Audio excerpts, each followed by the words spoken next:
The Invisible Girl. The night that changed everything began like every other night in Alara's miserable existence, with pain, silence, and the heavy weight of being completely invisible to the world around her. She stood in the corner of the grand hall, her thin fingers wrapped around a silver tray that felt heavier than it should have, her eyes fixed on the stone floor beneath her worn shoes because she had learned long ago that looking up only invited trouble.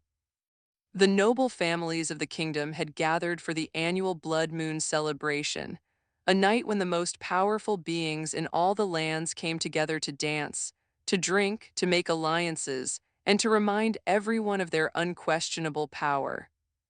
Alara was nothing but a servant in this world of silk gowns and sharp fangs, a girl whose name no one bothered to remember, whose face no one cared to recognize, whose entire life had been reduced to carrying trays, cleaning floors, and accepting whatever cruelty the nobles decided to throw her way. She was 23 years old, but she felt ancient, as though the weight of her suffering had aged her soul far beyond her years. And as she moved carefully through the crowd, avoiding the careless elbows of laughing guests and the wandering hands of drunk nobles, she reminded herself of the same words she had repeated every single day since she was a child. Just survive tonight, just make it through one more day, and maybe tomorrow will be different. But deep down in the hollow space where hope used to live, she knew that tomorrow would be exactly the same as today, and the day before, and every day stretching back to the moment her parents had died and left her alone in this unforgiving world. The bruise on her wrist throbbed beneath the thin sleeve of her servant's dress, a fresh reminder of Lady Margaret's anger when Alara had accidentally spilled a drop of wine on the tablecloth that morning. The noblewoman had grabbed her wrist with a grip that felt like iron, twisting until Alara's bones screamed in protest, and then she had thrown her to the ground with a laugh that still echoed in Alara's ears. But Alara had not cried, because crying was a luxury she could no longer afford, and showing weakness only made the predators around her hungrier. The grand hall was the most beautiful room in the entire kingdom, with ceilings that stretched toward the heavens like prayers turned to stone, with chandeliers made of crystals that caught the candlelight and scattered it across the walls like frozen fire, with velvet curtains the color of blood and gold that hung from windows taller than trees. But Alara had stopped seeing the beauty long ago, because beauty was for people who had the privilege of looking up, and she had been forced to keep her head down for so long that she had almost forgotten what the sky looked like. The guests around her were vampires, werewolves, and humans who had clawed their way into power through money or manipulation, and they moved through the hall like dangerous spirits, their laughter sharp, their smiles hiding fangs, their eyes always searching for the next victim. Alara had learned to read those eyes, to recognize when someone was looking at her with hunger or cruelty or that terrible combination of both. And she had learned to make herself small, to become a shadow, to disappear into the background until she was nothing more than furniture. It was a skill born from necessity, from years of understanding that attention was never a gift, only a curse, and that the best way to survive was to become so invisible that people forgot she existed at all. But tonight, something was different, and Alara felt it the moment she entered the hall, a strange electricity in the air that made the hair on the back of her neck stand up, a tension that hummed beneath the music and the laughter like a warning bell that only she could hear. The servants had been whispering about it all week, their voices hushed and their eyes wide with fear because the vampire king himself was attending the celebration, something he had not done in over 50 years. Lord Cale Blackwood was a legend, a nightmare, a story that parents told their children to make them behave, and Alara had grown up hearing about his power, his ruthlessness, and the way entire kingdoms had fallen at his feet without him ever having to raise a sword. They said he was ancient, older than the mountains themselves, and that his eyes were the color of storms and just as merciless.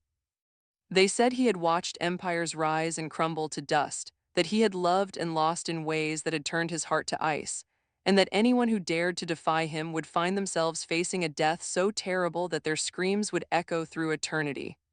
Alara did not know how much of the legend was true and how much was exaggeration, but she knew that the nobles were terrified, and that was enough to make her afraid too. She moved through the crowd with practiced ease, refilling glasses and collecting empty plates, her movements mechanical and her face expressionless, because emotion was another luxury that had been stripped away from her long ago. The guests ignored her as they always did, their conversations flowing around her like water around a stone, and she caught fragments of their words without really listening. Political alliances, territorial disputes, rumors of war, and beneath it all, the constant murmur of the vampire king's name. She had just finished refilling a glass of crimson wine for a nobleman who looked at her like she was less than the dirt on his shoes when she felt someone grab her arm with a force that nearly knocked the tray from her hands. And she turned to find Lady Margaret staring at her with eyes full of venom and a smile that promised pain. The noblewoman was beautiful in the way that a venomous snake was beautiful, all sharp angles and cold elegance, with hair the color of midnight and lips painted the same red as the wine that stained Alara's tray. She had made it her personal mission to make Alara's life as miserable as possible, and she pursued that mission with a dedication that would have been impressive if it were not so cruel. Lady Margaret's fingers tightened around Alara's arm, directly over the bruise she had left that morning, and Alara had to bite down on her tongue to keep from crying out as fresh pain exploded through her wrist and up her arm like fire through dry kindling. The noblewoman leaned close, her breath cold against Alara's ear, and whispered words that cut deeper than any blade.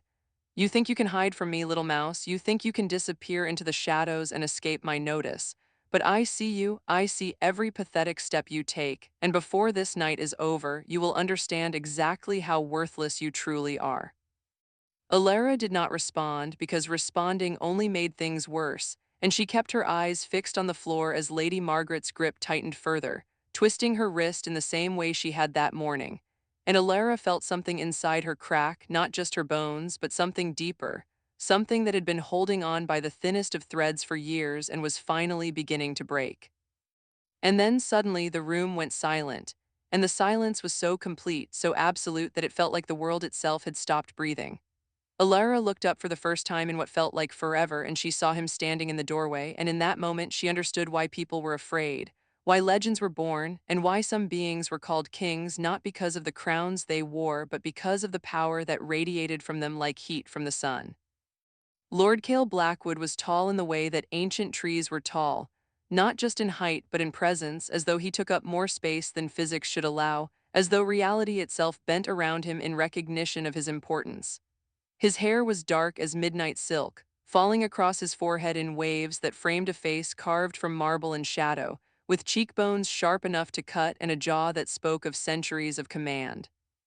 But it was his eyes that stole Alara's breath and made her heart stop in her chest, because they were not the color of storms as the legends claimed. They were the color of lightning trapped in ice, silver and ancient, and filled with something she could not name but felt in the depths of her soul.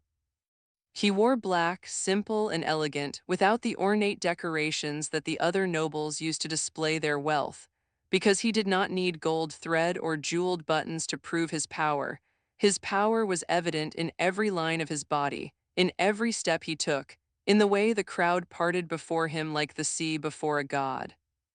The guests bowed as he passed, their earlier arrogance evaporating like morning mist under the sun, and Alara watched as even the most powerful nobles in the kingdom lowered their heads in deference to the creature walking among them. Lady Margaret's grip on Alara's arm loosened slightly, her attention drawn to the vampire king like everyone else's, and Alara took the opportunity to take a small step back, hoping to disappear into the shadows before the noblewoman remembered her existence. But fate, it seemed, had other plans, because at that exact moment, her foot caught on the edge of her own dress, and she stumbled forward, her tray crashing to the ground with a sound that echoed through the silent hall like thunder, and every eye in the room turned to look at her, including the eyes that were the color of lightning trapped in ice. Time seemed to freeze as Alara knelt on the floor, surrounded by broken glass and spilled wine, her cheeks burning with shame and her heart pounding so hard she thought it might break free from her chest and flee the room without her. She could feel the weight of hundreds of stares pressing down on her, could hear the whispers beginning to spread through the crowd like wildfire, and she knew that this moment would define the rest of her night, possibly the rest of her life, because accidents like this did not go unpunished, and she had just humiliated herself in front of the most powerful being in the entire kingdom.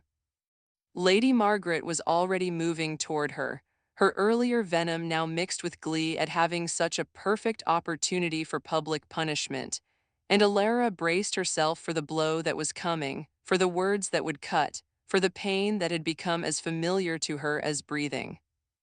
But the blow never came, because before Lady Margaret could reach her, before the noblewoman's hand could connect with Alara's face, a voice cut through the silence, deep and cold, and carrying an authority that made every person in the room freeze in their tracks.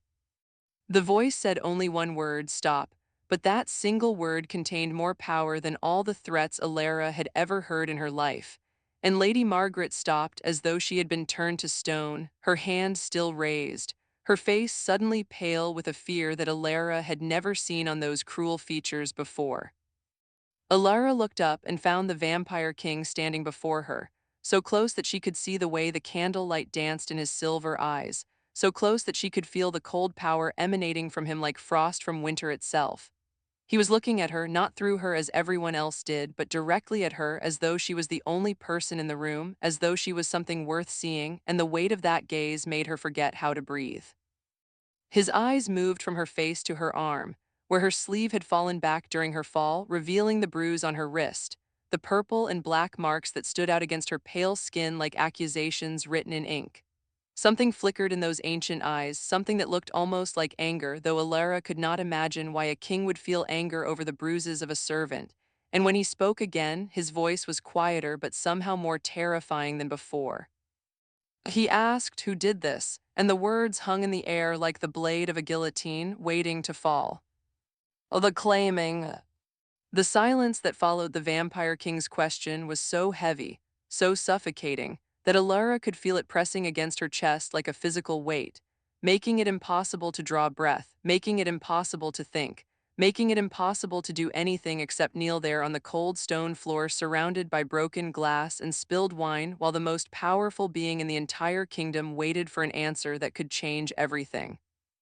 His eyes had not moved from the bruise on her wrist, those ancient silver eyes that had witnessed the rise and fall of empires, and Alara could see something burning in their depths, something that looked like controlled fury, though she still could not understand why a creature of his power and status would care about the suffering of someone as insignificant as her.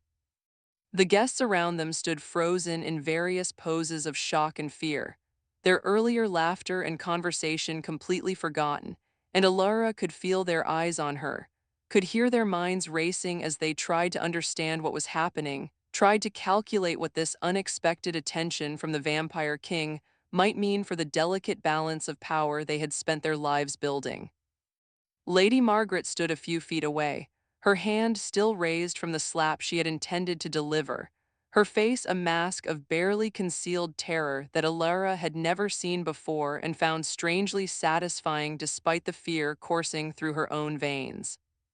The noblewoman's lips moved as though she wanted to speak, wanted to explain, wanted to defend herself, but no sound came out because she understood something that Alara was only beginning to grasp. When the Vampire King asked a question, you answered truthfully or you did not answer at all, because lying to him was a death sentence that no title, no wealth, no political alliance could protect you from. The seconds stretched into what felt like hours, and Alara remained kneeling on the floor, her mind racing through possibilities and outcomes, trying to decide what to do, what to say, whether telling the truth would save her or condemn her to a fate worse than anything Lady Margaret had ever inflicted upon her. And then Lord Cale Blackwood did something that made every person in the room gasp, something that would be whispered about in the halls of power for generations to come, something that Alara herself would replay in her memory 1,000 times in the days and weeks that followed. He knelt down, the Vampire King himself knelt down on the cold stone floor beside a servant girl covered in wine and surrounded by broken glass. And he took her injured wrist in his hands with a gentleness that seemed impossible for someone with his reputation, with his power, with the centuries of blood and battle that had forged his legend. His fingers were cool against her skin, but not unpleasantly so, and Alara found herself staring at the point where their skin touched, at the contrast between his pale, elegant hands and her work-roughened, bruised ones, and she felt something shift inside her. something she could not name but that felt terrifyingly like hope trying to claw its way back to life after years of being buried. He examined the bruise carefully, his silver eyes tracing the pattern of purple and black that Lady Margaret's fingers had left behind. And when he spoke again, his voice was soft, almost gentle, but beneath that softness was an edge of steel that made the temperature in the room seem to drop several degrees. He said this was not an accident, these are fingerprints. Someone grabbed you with intent to harm, and I will ask only once more before I find the answer myself. Who did this to you? Alara looked up at him, at this creature of legend and nightmare who was kneeling beside her like she mattered, like her pain was important, like she was a person worth protecting, and she felt tears burning in her eyes for the first time in years, tears she had trained herself never to shed, tears that threatened to fall despite every wall she had built around her heart. She opened her mouth to respond, still uncertain what words would come out, when Lady Margaret finally found her voice and stepped forward with a desperation that bordered on madness, her earlier arrogance completely shattered by the fear that now controlled her every movement. The noblewoman spoke rapidly, her words tumbling over each other in their haste to escape, saying that it was nothing, just a small disciplinary matter, that the servant girl had been clumsy and needed correction, that surely the great vampire king had more important matters to attend to than the minor affairs of household management. But even as the words left her mouth, Alara could see that Lady Margaret knew she had made a terrible mistake, because the vampire king's eyes had shifted from the bruise on Alara's wrist to the noblewoman's face. And in those silver depths, Alara saw something that made her understand why entire kingdoms had surrendered to this being without a single battle being fought. Lord Cale Blackwood rose to his feet with a fluid grace that reminded Alara of smoke rising from a fire, beautiful and dangerous and impossible to contain. And when he turned to face Lady Margaret, the noblewoman actually took a step backward, her face now completely white, her hands trembling at her sides. He did not raise his voice, did not make any threatening movements, did not do anything that could be called aggressive, and yet the power that radiated from him in that moment was so overwhelming that Alara saw several of the nobles nearest to them actually drop to their knees as though their legs had simply refused to hold them upright. His voice was calm, almost conversational as he addressed Lady Margaret, but each word fell like a hammer blow, heavy with centuries of authority and the absolute certainty that his will would be obeyed.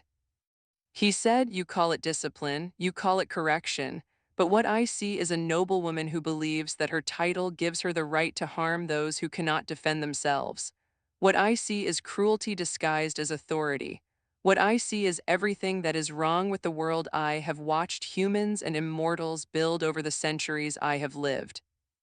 He paused, and in that pause, Alara saw Lady Margaret's life flash before the noblewoman's eyes, saw her calculating escape routes and finding none, saw her pride crumbling to dust beneath the weight of the vampire king's judgment.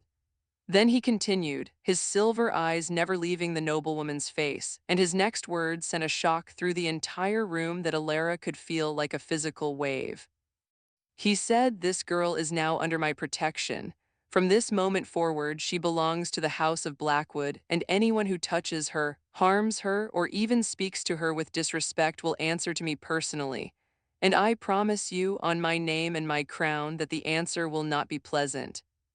The room erupted in whispers despite the fear that still hung in the air, because what the vampire king had just done was unprecedented, was unheard of, was the kind of thing that would reshape political alliances and redraw maps of power across the entire kingdom. Alara felt the world spinning around her, felt her legs weakening beneath her, felt her mind struggling to process what had just happened, because 5 minutes ago she had been an invisible servant waiting for another beating, and now she had somehow become a protected member of the most powerful house in the land. The vampire king turned back to her and extended his hand, offering to help her rise, and Alara stared at that hand for a long moment, understanding that taking it would mean leaving her old life behind forever, would mean stepping into a world of danger and politics, and power that she did not understand, would mean trusting someone she had been taught to fear since childhood. But she also understood that she had no choice, not really, because staying in her old life meant more bruises, more pain, more nights spent wondering if tomorrow would be the day that someone's cruelty finally went too far. And so she placed her hand in his and allowed him to help her to her feet. His grip was firm but gentle, and he did not release her hand once she was standing, instead tucking it into the crook of his arm as though she was a lady of noble birth rather than a servant covered in wine stains with calluses on her palms from years of hard labor. He began to walk toward the entrance of the grand hall, and Alara had no choice but to walk beside him, her heart pounding so hard she was certain everyone could hear it, her mind racing with questions she was too afraid to ask.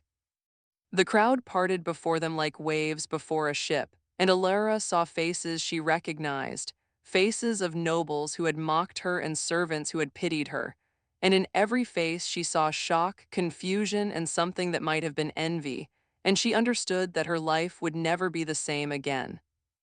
They walked through corridors of marble and gold, past paintings of ancestors who seemed to watch them with disapproving eyes, past guards who bowed deeply as the vampire king passed, and Alara remained silent because she did not know what to say, did not know if she was allowed to speak, did not know the rules of this new world she had stumbled into. Finally, they reached a set of doors larger than any Alara had ever seen, carved with symbols she did not recognize, and Lord Cale Blackwood stopped and turned to face her. And for the first time since the Grand Hall, he truly looked at her, his silver eyes searching her face as though trying to read the story written there. He spoke softly, telling her that she must have many questions, that she must be confused and frightened, and that all of her feelings were valid and understandable. He told her that he would explain everything in time, but first she needed rest, needed food, needed to have her injuries tended to by someone who actually cared about her well-being. He told her that beyond these doors was a suite of rooms that would be hers for as long as she wished to stay, that servants would bring her everything she needed, and that she was free to leave if she chose, though he hoped she would not. Alara listened to his words and found herself believing them despite every instinct that told her powerful people could not be trusted, despite every experience that had taught her that kindness always came with a price, and she nodded slowly, still not trusting her voice to work properly. But before he could open the doors, before she could step into her new life, she found herself asking the one question that had been burning in her mind since the moment he first looked at her in the grand hall. Why, she asked, why me? Why did you save me? Why do you care what happens to a servant no one else has ever noticed? Lord Cale Blackwood was silent for a long moment, and when he finally spoke, his voice carried a weight of sadness that Alara had not expected, a depth of emotion that seemed impossible for someone so powerful and so ancient. He told her that centuries ago there had been another girl, someone he had loved more than his own existence, someone who had been kind and gentle and invisible to the cruel world around her. He told her that he had failed to protect that girl, that his arrogance and his duties had kept him away when she needed him most, and that her death had taught him a lesson he had never forgotten. He told her that when he saw the bruise on Alara's wrist, when he saw the way she kept her eyes down and made herself small, when he saw a room full of powerful people treating her like she did not exist, he saw his greatest failure reflected back at him, and he swore in that moment that he would not let history repeat itself. Alara felt tears sliding down her cheeks, tears she could no longer hold back, and she did not know if she was crying for herself, for the girl the vampire king had lost, or for the strange and unexpected connection that seemed to be forming between two people who had no logical reason to understand each other. Lord Cale Blackwood reached out and gently wiped a tear from her cheek, his cool fingers surprisingly tender, and he told her that she was safe now, that no one would ever hurt her again, and that tomorrow he would begin teaching her about the world she had entered and the power that she herself might possess. Alara opened her mouth to ask what he meant about her own power, but before she could form the words, a sound echoed through the corridor, a sound that made the vampire king's entire body go rigid, a sound that Alara recognized instinctively as warning bells ringing from somewhere deep within the castle. Lord Cale's silver eyes darkened to the color of storm clouds, and when he spoke, his voice had lost all its gentleness and become the voice of a king preparing for battle. He said one word, a name that meant nothing to Alara but clearly meant everything to him. Seraphina. And then the corridor filled with shadows that moved like living things, and Alara realized that her new life might be much shorter than she had hoped. The awakening. The shadows that filled the corridor moved with a hunger that Alara could feel in her bones, twisting and writhing like living creatures made of darkness and malice, and she found herself pressing closer to the vampire king without even realizing she had moved, her body seeking protection from a threat her mind could not fully comprehend. Lord Cale Blackwood stood like a statue carved from ice and iron, his silver eyes now dark as thunderclouds, his entire body radiating a power so intense that Alara could feel it humming against her skin like electricity before a storm. The warning bells continued to ring through the castle, their urgent clanging mixing with screams that seemed to come from everywhere and nowhere at once, and Alara understood with a clarity that cut through her fear like a blade. Whatever was happening, whatever Seraphina was, they were in terrible danger, and the safe new life she had been promised might end before it ever truly began. The Vampire King moved with a speed that Alara's eyes could barely follow, placing himself between her and the approaching shadows, and when he spoke, his voice carried a command that seemed to shake the very walls around them.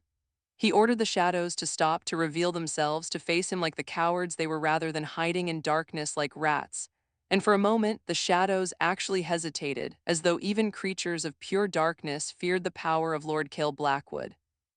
But then a laugh echoed through the corridor, a laugh that was beautiful and terrible at the same time, like the sound of glass breaking or bells ringing in a cemetery, and the shadows parted to reveal a woman who made Alara's breath catch in her throat and her heart freeze in her chest. Seraphina was the most beautiful creature Alara had ever seen, with hair the color of fresh blood cascading down her back like a waterfall of crimson silk, with skin so pale it seemed to glow with its own inner light, with eyes that burned like green fire and held a madness that centuries of existence had failed to cure.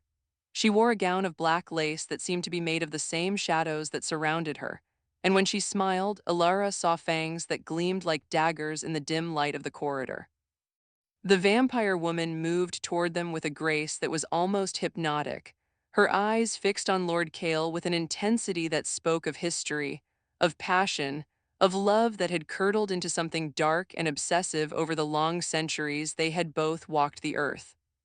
Seraphina spoke, and her voice was like honey mixed with poison, sweet on the surface but deadly beneath, saying that she had heard the news. That word traveled fast when the great vampire king claimed a human servant under his protection, that she had come to see for herself the girl who had apparently accomplished what she herself had failed to do for 500 years, capture Lord Cale's attention. The vampire woman's green eyes shifted to Alara, and the hatred in them was so pure, so concentrated, that Alara felt it like a physical blow, making her stumble backward even though Seraphina had not moved. This was jealousy, Alara realized, jealousy that had festered for centuries until it had become something monstrous, and she understood now why the Vampire King had reacted so strongly to Seraphina's name. This woman was not just an enemy, she was a force of destruction wearing a beautiful face. Lord Cale stepped forward, his voice cold as winter wind, telling Seraphina that she had no business here, that their connection had ended centuries ago when she chose power over loyalty and betrayed everyone who had ever trusted her. He reminded her that she had been banished from these lands, that her presence here was a violation of the treaty she herself had signed in blood, and that if she did not leave immediately, he would be forced to take action that neither of them would enjoy. But Seraphina only laughed again, that terrible, beautiful laugh, and she raised her hand, and the shadows around her surged forward with a speed and ferocity that even the Vampire King had not expected. What happened next would be burned into Alara's memory for the rest of her life, no matter how long that life might be. The shadows struck Lord Cale with a force that sent him crashing against the stone wall, and Alara heard a sound that she had never expected to hear from someone so powerful. A grunt of pain that told her even the Vampire King could be hurt, could be vulnerable, could be defeated by an enemy who knew exactly where to strike. Seraphina moved toward Alara now, her green eyes blazing with triumph, her crimson lips pulled back in a smile that showed all of her deadly fangs, and she spoke directly to Alara for the first time, telling her that she would enjoy killing the little mouse that had stolen what belonged to her, that she would make it slow, that she would make Lord Kale watch as the girl he had chosen to protect died screaming in her arms. Alara wanted to run, wanted to scream, wanted to close her eyes and pray for a quick death, but something inside her refused to surrender, something that had been dormant for her entire life but was now stirring awake like a dragon rising from centuries of sleep. She thought about all the years she had spent being invisible, being hurt, being treated like she did not matter, and she felt a fire building in her chest, a heat that seemed to come from the very core of her being. She thought about Lord Kale, who had seen her when no one else did, who had knelt beside her on the cold stone floor, who had offered her protection and safety and something that felt terrifyingly like hope. She thought about the girl he had lost centuries ago, the one he had failed to save, and she made a decision in that moment that changed everything. She would not be another person that Lord Kale failed to protect. She would not be another tragedy in his ancient life. She would fight back with everything she had, even if everything she had amounted to nothing against a creature as powerful as Seraphina. She raised her hands without knowing why, and light exploded from her palms, pure white light that burned brighter than the sun, light that sent Seraphina flying backward with a scream of shock and pain that echoed through the entire castle. Alara stared at her own hands in disbelief, at the golden glow that still surrounded her fingers, at the power that she had somehow possessed her entire life without ever knowing it existed. Lord Kale was beside her again, having recovered from Seraphina's attack, and when she looked at him, she saw something in his silver eyes that she had never seen before. Wonder, mixed with a recognition that told her he understood what was happening even if she did not.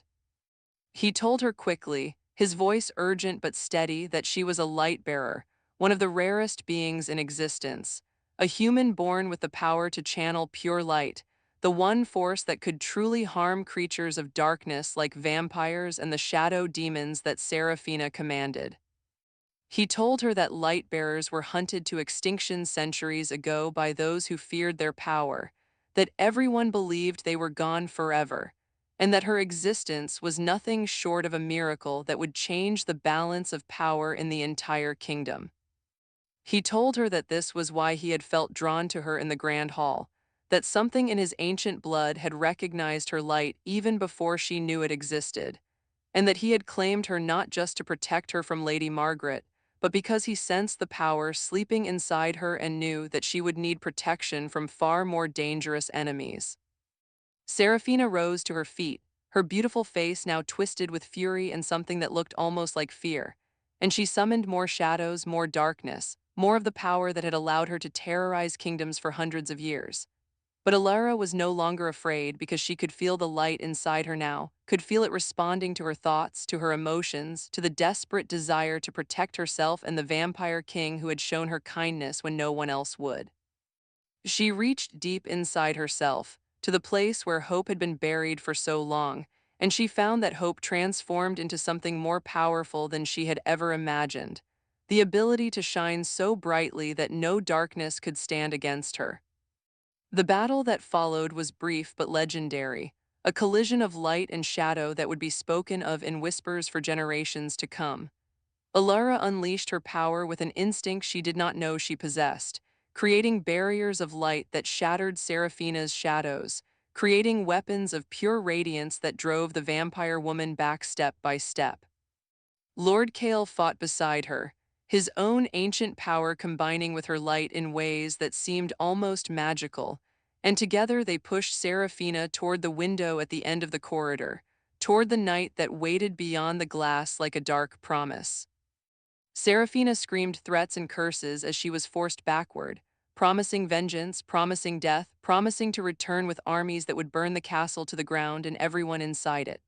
But her words were hollow now, stripped of their power by the light that Alara continued to pour forth. And when she finally crashed through the window and disappeared into the night, Alara felt something inside her shift and settle, as though a piece of her soul that had always been missing had finally clicked into place. The silence that followed was profound, broken only by the sound of Alara's heavy breathing and the distant calls of guards who were rushing toward the corridor where the battle had taken place. Lord Kale turned to look at her, and in his silver eyes she saw something she had never expected to see from the most powerful being in the kingdom. Respect, genuine and deep, mixed with a warmth that made her heart flutter despite everything that had just happened. He told her that she had been magnificent, that she had done what very few beings in history had ever accomplished, that she had faced her fear and found strength she did not know she possessed. Alara looked down at her hands, still glowing faintly with the remnants of her power, and she thought about the journey that had brought her to this moment. The years of suffering, the bruises, the invisibility, the constant battle to survive in a world that seemed determined to break her. She realized now that every moment of pain had been shaping her, strengthening her, preparing her for a destiny she could never have imagined. She was not the invisible servant girl anymore. She was a light bearer, a protected member of the House of Blackwood, and someone who had just helped defeat a centuries-old enemy that even the Vampire King had feared. Lord Kale took her hand gently, his cool fingers intertwining with her warm ones, and he led her toward the doors of the suite that would be her new home, telling her that tomorrow they would begin training her powers, building alliances, preparing for the war that Serafina would inevitably bring to their doorstep. But tonight, he said, tonight she should rest, should recover, should allow herself to feel safe for the first time in her life. He told her that she had proven herself more than worthy of his protection, that she had earned a place at his side not through politics or power, but through the most valuable qualities a person could possess: courage, resilience, and the refusal to give up even when everything seemed hopeless. Alara stood at the threshold of her new life, looking back at the corridor where broken glass and scorch marks told the story of the battle she had just survived, and she felt tears of a different kind sliding down her cheeks. Tears of relief, of gratitude, of joy that she had never thought she would experience. She turned to Lord Kale and thanked him for seeing her when no one else did, thanked him for giving her a chance to discover who she truly was, thanked him for believing that a bruised servant girl could become something more. The Vampire King smiled, and it was the first genuine smile she had seen on his ancient face, a smile that transformed him from a creature of legend into someone almost human, someone capable of warmth and connection and perhaps even love. He told her that she had saved herself, that he had simply opened a door, and that she had been brave enough to walk through it. He told her that the road ahead would be difficult, that Serafina would return, that enemies she had not yet imagined would try to use her power or destroy her to prevent others from using it, but that she would never face those challenges alone again. And as Alara stepped into her new chambers, as the doors closed behind her and she found herself surrounded by comfort and safety for the first time in her entire life, she made a promise to herself. She would never again allow anyone to make her feel invisible, worthless, or afraid. She was Alara the Lightbearer, protected by the Vampire King, possessed of power that could change the world, and no matter what challenges lay ahead, she would face them with the same courage that had carried her through this night. The bruised and broken servant girl was gone forever, and in her place stood someone new, someone strong, someone who had finally found where she belonged. Outside the castle windows, the first light of dawn was beginning to paint the sky in shades of gold and pink, and Alara watched as darkness retreated before the advancing sun, knowing that she too had emerged from darkness into light, and that her true story was only just beginning.